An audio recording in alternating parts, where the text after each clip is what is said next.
Hi, so for my personal experience speech, I'm going to be talking about my journey with mental illness, my depression, and my anxiety, and how I've dealt with that, and I feel like came out on the other side. So let's start from the beginning. Since I was a kid, I think I've been pretty, I guess, emotional, anxious. I was always like a kid who was crying. I remember being worried a lot as a kid, and that took me through elementary school, middle school, and then in high school, I really started to have issues with my depression and anxiety more. I think that's also because your hormones are going off during that time, which makes you more apt to have depression, anxiety issues, stuff like that. Um, so I kind of struggled in high school, especially like my junior year. I really struggled. I ended up graduating a semester early senior year, partly because, well, I had like so many extra credits, but partly because I didn't want to be in high school anymore. I was struggling. I was depressed. I didn't want to go to school. I didn't want to get out of bed. So wanting to go to school and be surrounded by your peers is kind of difficult. So graduated early, realized I didn't want to go to a 4-year institution. Part of that was because I totally didn't want to live away from Des Moines and away from everyone I knew. I knew that it would be probably not a great situation for me and my brain. So I stayed home. I ended up working at a car dealership for a while, then ended up moving to Ames and started working at Hy-Vee, and that's when my depression and anxiety really got bad. So when it came to work, I would be having anxiety, panic attacks like 2 hours before I even had to go work. So I would worry for hours. And then once I would get there, I would be panicking and even like nauseous, throwing up, just a wreck basically. And so I had to leave that position because I just couldn't do it. I couldn't do it. And so that kind of launched me into a depressive state for a little bit. I really didn't want to leave my room. I really didn't want to socialize. I didn't want to do much, basically. Moved back to Des Moines in, I want to say, summer of 2015. And then got a little bit better, started to come out of it a little bit. And then in spring of 2016, my mom passed away. And so that brought up a whole other depressive episode, which lasted, I would say, about a year-ish. And then, so that was really hard on me and it was unexpected. And so it was shocking, and just obviously like mourning is a part of that, but it also just made me go into another big depressive period. About a year later, I decided to go back to school.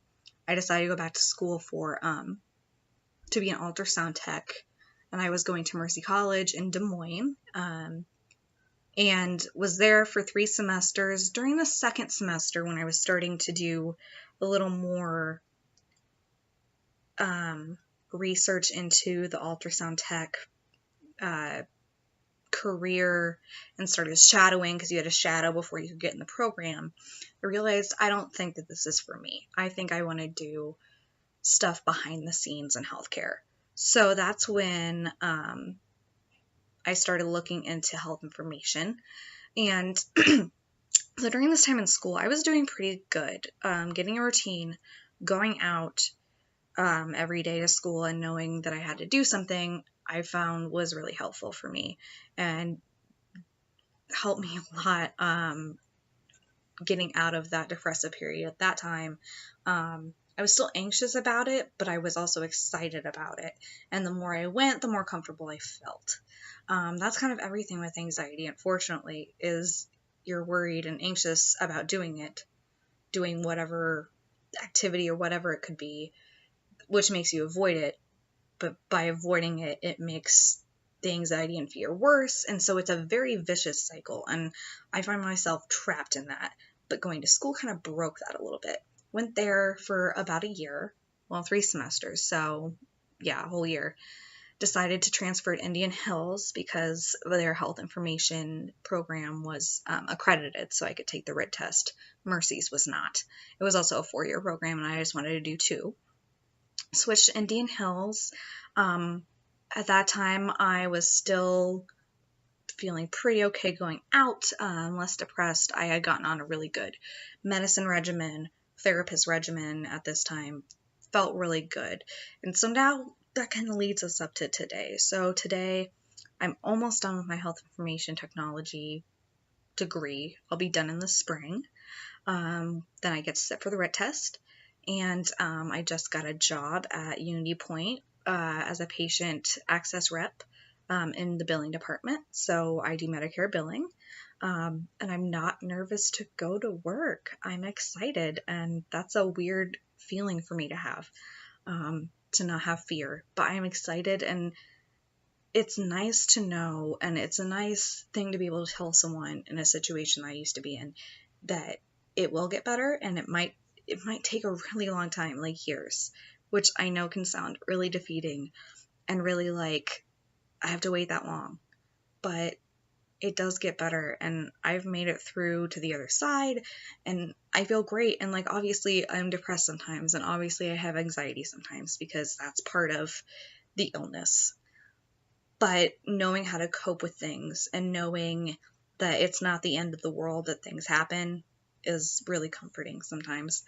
So I just wanted to put this out there because I think it's important for people to realize that just because you're in a deep depression or a deep span of mental illness, that doesn't mean that your life won't be normal in 3 years, 4 years. You know what I mean? Like, my life 3 years ago was way different than it is right now. And if you would have told me in 3 years that I'd be doing where I am right now, I'd be saying you're crazy.